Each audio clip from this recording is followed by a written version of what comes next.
Buenos días, buenas tardes o buenas noches al grupo Instrucción Teológica.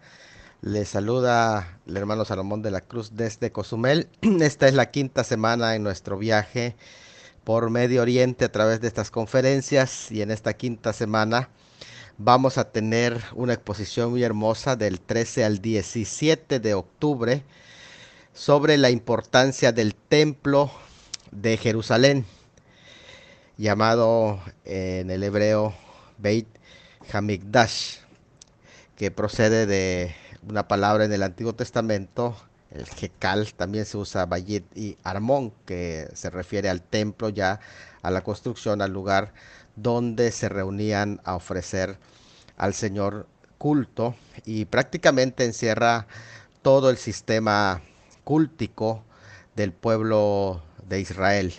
En los tiempos antiguos se concebía a Dios morando, y ahí el término es Shkené, en el lugar santísimo del tabernáculo. Acuérdense en ese caminar en el desierto, pero ya que ellos llegaron a tierra de Israel, venida la monarquía, es muy interesante porque los cánticos que tienen que ver con un templo, con un tabernáculo en Sion, ya están escritos desde tiempo de David, pero recuerden que no había templo, así que estaba haciendo referencia precisamente a un futuro templo que iba a ser edificado, y algunos incluso están diciendo que no se refería precisamente al templo de Salomón, salvo como un aspecto referencial, sino a la venida de los días mesiánicos, porque son salmos, muchos de ellos mesiánicos. Pero ya en el tiempo de la monarquía con Salomón, pues su presencia o su gloria Shekinah fue manifestado en el templo de Salomón, dentro del templo. Ya posteriormente, cuando el Señor Jesucristo viene, se encarna, dice, vimos su gloria, y ahí la palabra es que no sen, gloria, que es una manifestación plena de su presencia, de él mismo. Ahora, en el tiempo de la iglesia se dice que Dios mora en su cuerpo. Y durante el reino milenial, el tiempo cuando viene el reino mesiánico, se va también a levantar, según las profecías bíblicas, un templo en Jerusalén. Al final, después de ese reino, pues ya no habrá necesidad de templo. Dios mismo estará morando con su pueblo directamente. Él va a ser quien va a alumbrar a su pueblo. Bueno, esta historia del templo va a tener una especial explicación en esta semana. ¿Por qué razón vamos a hablar del templo? Bueno, porque en realidad estamos hablando del Medio Oriente, pero la religión principalmente de Medio Oriente gira en torno al templo. Ustedes pueden ver, incluso hay un salmo muy hermoso que es el salmo número 122. Este salmo 122, cuando habla de Jerusalén, que es un salmo gradual, quiere decir que son los salmos que después del cautiverio se entonaban cuando los grupos de peregrinos judíos iban, que de las 3 veces al año que eran obligatorios ir a Jerusalén, ellos se encaminaban, iban cantando los salmos, y cuando llegaba al salmo número 121, que es el de alzaré mis ojos a los montes, ya se veían Jerusalén, que está edificada sobre montes, ya está cerca de los montes, pero cuando llega el Salmo 122, ya ellos están entrando en la ciudad de Jerusalén, y ellos, ¿cuál es la emoción de entrar en Jerusalén? ¿Por qué cantaban el 122 cuando estaban entrando a Jerusalén? Y luego pedid por la paz de Jerusalén a medida que ellos avanzaban. Sea la paz dentro de tus muros, porque ellos ya estaban adentro cuando estaban cantando ya este salmo.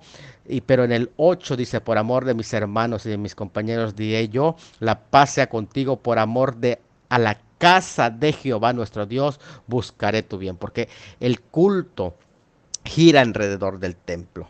Y esto es algo muy hermoso, porque cuando llega el establecimiento de la monarquía y se construye el templo, ya se establecen los principios de la religión judía como tal, podemos decir un prejudaísmo, porque ya se empieza a desarrollar una religión alrededor del templo. Ahora es interesante que posteriormente su vida gira alrededor de esto y cuando están en comunión con Dios está al todo lo que da el templo. Así que cuando destruyen el templo por Nabucodonosor, ya después de haber sobrevivido desde Salomón hasta Nabucodonosor, estamos hablando de alrededor de 424 años, 3 meses, 8 días según algunos datos. En el año 586 es destruido por Nabucodonosor. Quien los lleva cautivos ya es considerado como un juicio.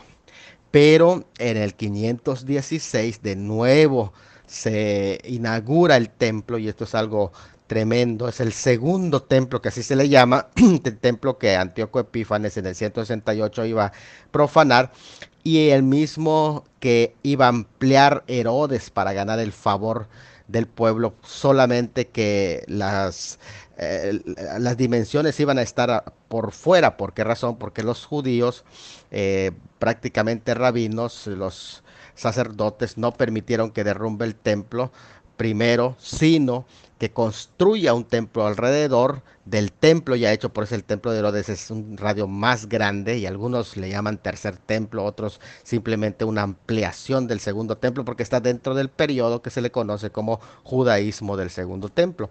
Es correcto cualquiera de los términos que utilicen. Algunos le dicen el primer segundo templo y otros dicen el segundo templo. Es interesante. Y en este momento, desde el año 70, que Tito Vespasiano destruye este templo de Herodes, pues prácticamente queda completamente sin templo. Espera.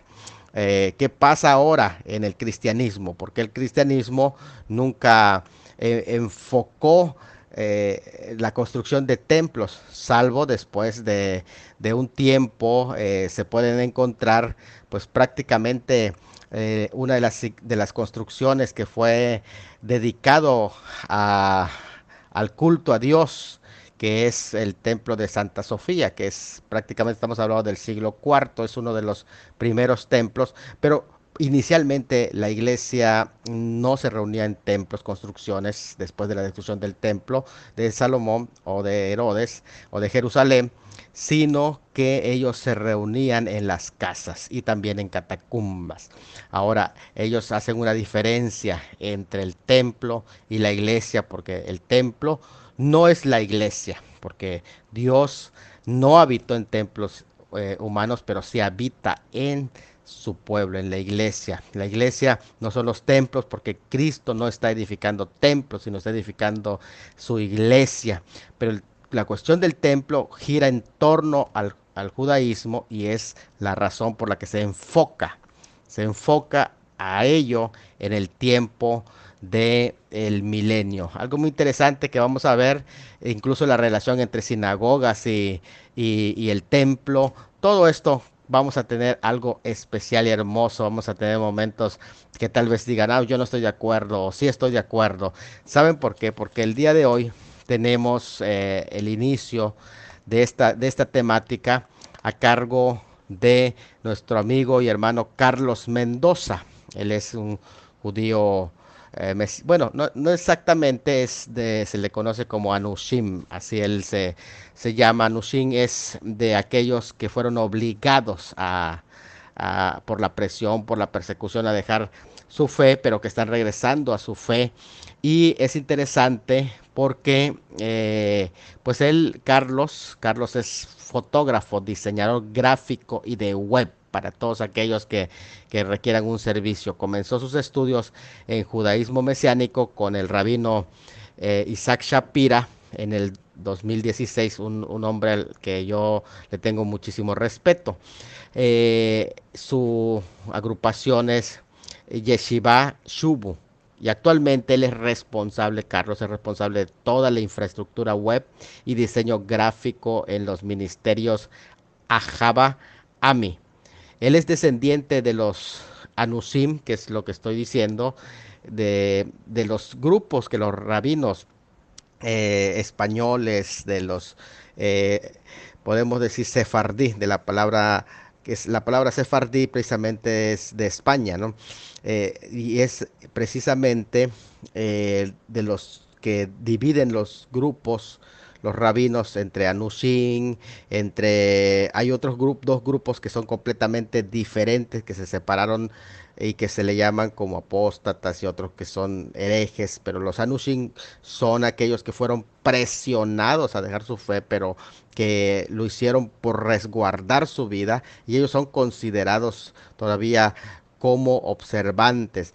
Él es Anusim por parte de sus abuelos paternos y su pasión es enseñar cómo el judaísmo se conecta con el Nuevo Testamento y la enseñanza de los apóstoles. Es interesante porque tiene ese anhelo, esa visión de los prácticamente de llevar el evangelio a los descendientes de los conversos en Latinoamérica y España y que ellos regresen a las raíces de su fe por medio de Yeshua el Mesías. Y Carlos, bueno, es mexicano, vive actualmente en Mississippi, Estados Unidos, y está casado, tiene dos hijos. Y para mí es una bendición tener, yo sé que ustedes van a aprender muchísimo, traten de sacarle todo el jugo posible, hagan las preguntas con respecto a judaísmo, que él tiene mucho dominio de ese tema. Así que pues vamos a abrirle el espacio para que Carlos nos hable de este tema, de la importancia del templo, que en momentos va a confrontar también nuestra fe. Que Dios me los bendiga y pues bienvenido Carlos, es tu espacio. Vamos a dejarle el lugar para que él nos exponga en esta semana. Muy buenas noches a todos. Soy Carlos Mendoza de Yeshiva Shubu. Eh, y bueno, pues esta semana voy a exponer la importancia del templo de Jerusalén y vamos a estar hablando desde el aspecto, digámoslo así, en las escrituras. Tocaremos las profecías sobre el templo, en el Nuevo Testamento las menciones sobre el templo y qué es lo que se espera en el futuro a medida profética y cómo lo podemos entender con la óptica del Nuevo Testamento. Mi óptica es principalmente desde la perspectiva del judaísmo mesiánico y cómo podemos interpretar, cómo se interpreta la cuestión del templo desde el judaísmo. Y estoy aquí para resolver cualquier duda que vayan teniendo. La idea es grabar un video que les voy a enviar una pequeña presentación para que ustedes la vean. Y en esta presentación voy a hablarles sobre la importancia sobre el templo hoy en día en el aspecto profético. Y bueno, me gustaría que después del video esta semana ustedes se colocaran sus preguntas sobre el video que vamos a hablar y yo las iré respondiendo.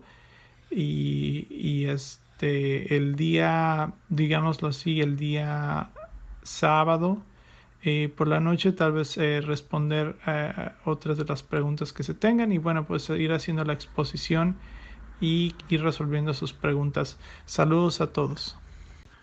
Voy a estar refiriéndome desde la perspectiva judeo-mesiánica, tal vez voy a utilizar algunas palabras en el idioma hebreo, las voy a estar utilizando. Voy a estar utilizando el nombre de Yeshua en vez del nombre de Jesús, el nombre de Mesías o Mashiach en vez del nombre de Cristo en algunas ocasiones.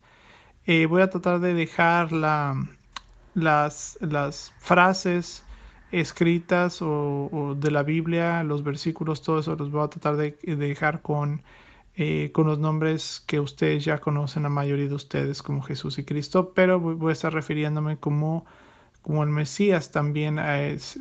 También si ustedes no entienden alguno voy a tratar de ser lo más claro posible. Si no entienden alguno de los términos, por favor, lo pueden preguntar, pueden preguntarme y decirlo. Voy a tratar de hacerlo tan fácil y accesible para todos, pero sí voy a estar utilizando el nombre de Yeshua, que es su nombre original en el hebreo, que significa Dios salva.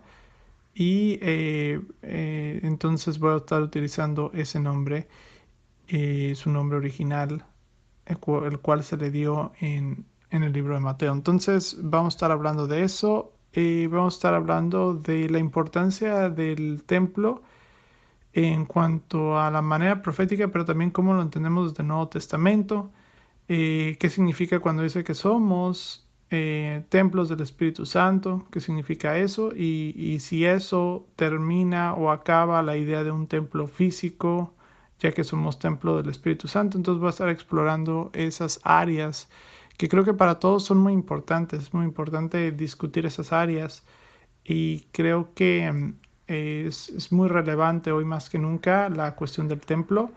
Eh, Veré qué tantas cosas puedo tocar. Me gustaría hablar también un poco de la vaca bermeja, eh, que es la vaca roja y algunos otros aspectos proféticos, pero es un tema bastante largo, entonces voy a tratar de tocar los puntos más importantes. Saludos.